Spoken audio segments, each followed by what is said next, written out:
वंदे मातरम। इस पुस्तक में आज हम पढ़ेंगे उन्होंने कहा चलो तुम्हारी किस्मत ही खुल गई। इस विषय पर ब्रह्मा कुमारी माता प्रीतम कौर अपना अलौकिक अनुभव सुना रही है। तो चलिए आज हम इसे पढ़ते हैं। माता जी से प्रश्न पूछा, क्या आपने अपने रिश्तेदारों को ज्ञान नहीं सुनाया? माता जी ने उत्तर में कहा, सुनाया, लेकिन उन्होंने सुना नहीं। ईश्वरीय ज्ञान बुद्धि में बैठने के लिए भाग्य भी चाहिए और बुद्धि पवित्र भी चाहिए ना। उनके नसीब में नहीं है तो हम भी क्या कर सकते हैं। बहुत समझाया, नहीं समझे तो छोड़ दिया। हमने भी रिश्तेदारी से लेना देना छोड़ दिया। उनकी परवाह भी हमने नहीं की। हम अपने रूहानी नशे में रहते थे। माता जी से प्रश्न पूछा, पवित्रता धारण करने में आपको मुश्किल नहीं हुई? उत्तर में कहा, नहीं। ज्ञान में आने से 3 मास पहले ही हम दोनों पति पत्नी ने कसम खाई थी कि अब विकार में नहीं जाना है, क्योंकि उस समय हमारी भक्ति चोटी पर थी। भगवान को बहुत खोजते थे। घर में श्रीमत पर चलने के लिए मुझे कोई भी विघ्न नहीं आया, क्योंकि पति खुद ही बहुत रुचि से इस ज्ञान में चलते थे और बच्चे भी बहुत छोटे थे। घर में और कोई नहीं थे, इसीलिए हमारा योगी जीवन निर्विघ्न चला। बाकी जो भी परीक्षाएं आई वे पास पड़ोस वालों और रिश्तेदारों से आई। उनकी तरफ हमने ध्यान ही नहीं दिया। माताजी से प्रश्न पूछा, इस ज्ञान में आपको क्या अच्छा लगा? माताजी ने कहा, पवित्र रहना बहुत अच्छा लगा। दूसरा, साकार बाबा का निस्वार्थ प्यार। माताजी से प्रश्न पूछा, आप तो भक्ति भी करती थी, गुरुद्वारे, मंदिर और अन्य संस्थाओं में भी गई होंगी, लेकिन आपको यहाँ क्या विशेष अंतर दिखाई पड़ा? माताजी ने उत्तर में कहा, यहाँ गृहस्थ जीवन में रहते हुए शुद्ध और स्वच्छ जीवन जीना सिखाते हैं। भक्ति करते हुए भी हम में सुख, शांति, पवित्रता कहाँ थी? दर दर भटकते थे। यह ज्ञान मिलते ही भटकना बंद हो गया और मन को ठिकाना मिल गया। हमारा जीवन कमल पुष्प समान न्यारा और प्यारा बना। आज यह इतनी बड़ी संस्था है, लाखों इसके सदस्य हैं, लेकिन उनमें इतना रूहानी प्यार है कि वे सब अपने को एक परमपिता परमात्मा के बच्चे मानते हैं। अन्य लोगों को भी अपने ही सगे भाई बहन मानकर उनको भी अपने जैसा सुखी और शांत बनाने के लिए ईश्वरीय ज्ञान और योग सिखाते हैं। वे अपने ही तन, मन, धन द्वारा समाज, देश और विश्व की सेवा करते हैं। क्या यह कम विशेषता है? आज की दुनिया में बिना पैसे कुछ नहीं मिलता। भक्ति भी पैसे लेकर ही सिखाते हैं। मंदिरों में मूर्ति के दर्शन के लिए भी पैसे लेते हैं, लेकिन यहाँ ज्ञान योग की शिक्षा सबको निःशुल्क सिखाते हैं और निस्वार्थ स्नेह देते हैं। माताजी को प्रश्न पूछा, परमात्मा के साथ आपको कौन सा संबंध अति प्रिय है और क्यों? माताजी ने कहा, मुझे परमात्मा के साथ बाप का संबंध बहुत प्यारा है, क्योंकि लौकिक में भी बाप का प्यार और संबंध बहुत पवित्र होता है, निस्वार्थ होता है। सदा अपने को एक छोटी सी बच्ची समझकर बाबा की गोद में खेलना, बैठना, उनसे बातें करना, इससे मुझे बहुत खुशी होती है। आज तक भी मैं बाबा को बाबा के संबंध में याद करती हूँ और उसी संबंध में अथाह सुख पाती हूँ। माताजी से प्रश्न पूछा, ईश्वरीय ज्ञान प्राप्त करने से आपको क्या फ़ायदा हुआ? माताजी ने उत्तर में कहा, बहुत फ़ायदे हुए। अज्ञान काल में भी मुझे पवित्रता अच्छी लगती थी।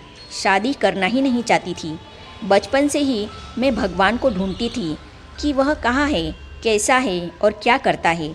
जब ज्ञान मिला तो आप सोच सकते हैं कि मुझे कितनी खुशी हुई होगी। बाबा ने आकर हमारा जीवन कितना अच्छा और श्रेष्ठ बनाया। पहले हमारे जीवन में क्या था? ईर्ष्या, द्वेष, काम, क्रोध, लड़ाई झगड़ा। जब बाबा मिला, ईश्वरीय ज्ञान मिला, तो ये सब खत्म हो गए। जीवन में पवित्रता, शांति और सुख आ गया। पहले मुझे बहुत गुस्सा आता था। कोई मुझे कुछ कहे तो जलकर मरने जैसी हो जाती थी। मैं बाबा का कितना शुक्रिया मानूं, जिसने हमारा जीवन इतना सुखी बनाया कि दुनिया में और कोई बना ही नहीं सकता। यह मेरी चैलेंज, ललकार है। माताजी से प्रश्न पूछा, अलौकिक जीवन में आपके सारे परिवार के आगे बढ़ने का क्या कारण रहा? माताजी ने उत्तर में कहा, साकार बाबा ने हमें बेहद प्यार दिया, पालना दी। बाबा ने हमें अथाह प्यार दिया। बाबा के उस निस्वार्थ प्यार ने ही हमें परिवार सहित समर्पित करा दिया।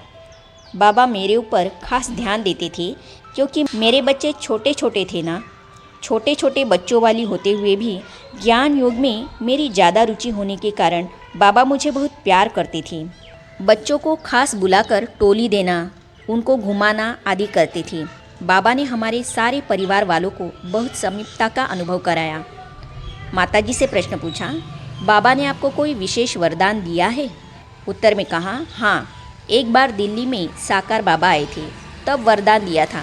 दिन का समय था, युगल ऑफिस से भोजन करने घर पर आए थे। पता नहीं क्यों मुझे बाबा की बहुत याद आ रही थी। मैंने उनसे कहा, चलो सेंटर पर बाबा से मिलकर आते हैं। भोजन करके हम दोनों गए। मैं दरवाजे के पास खड़ी थी। बाबा ने मुझे देखकर बहुत शक्तिशाली दृष्टि दी। हम लोगों को देखकर कहा, यह योगी जोड़ा है। उस समय हम ज्ञान में नए नए थे। हमारे प्रति बाबा के ये महावाक्य सुनकर वहाँ खड़े हुए लोगों को आश्चर्य हुआ। वे हमें ही देखते रहे। उस दिन से हमें भी नशा चढ़ गया कि हम योगी युगल है। हमारे में बचपना आ गया। हमारा जीवन ईश्वरीय विद्यार्थी जीवन बन गया। बाबा हमारा पिता, शिक्षक, सद्गुरु बन गया। ज्ञान मिलने से पहले बच्चों के साथ आपका कैसा व्यवहार रहा और ज्ञान मिलने के बाद कैसा रहा? माताजी ने उत्तर में कहा, ज्ञान मिलने से पहले मुझे बच्चों से बहुत बहुत मोह था। बच्चों को छोड़कर एक पल भी रह नहीं सकती थी। वे थोड़ी देर के लिए भी मेरे से दूर हो जाते तो दिल तड़पता था। ज्ञान मिलने के बाद उनके प्रति मोह के बदले आत्मिक स्नेह अंकुरित हुआ। उनको भी मैं आत्मा के रूप में देखती और उनकी देखभाल करती रही। ज्ञान में आने के बाद बच्चों के प्रति सताने वाला मोह नहीं था, शुभ भावना वाला रूहानी स्नेह था। बच्चों में भी परिवर्तन आ गया। जो मुझे एक क्षण भी छोड़कर नहीं रहते थे, वे खुद कहने लगे, मम्मी आप सेंटर पर जाकर आओ, हम यहीं घर में ही रहेंगे। इस तरह ज्ञान प्राप्त होने के बाद हमारे घर का वातावरण अलौकिक और योग युक्त बन गया।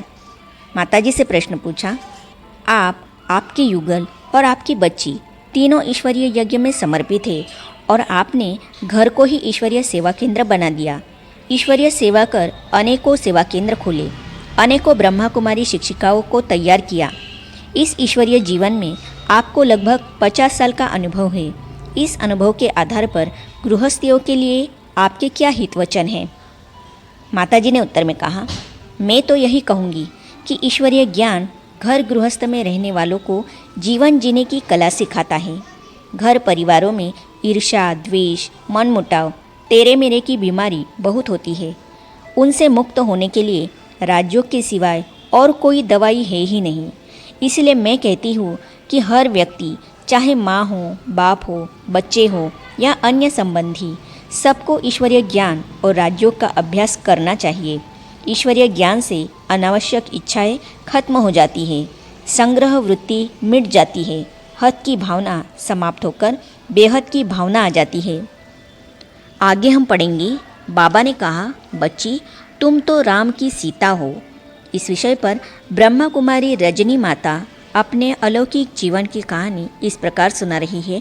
तो इन अनुभवों को हम पढ़ेंगे अगली कड़ी में।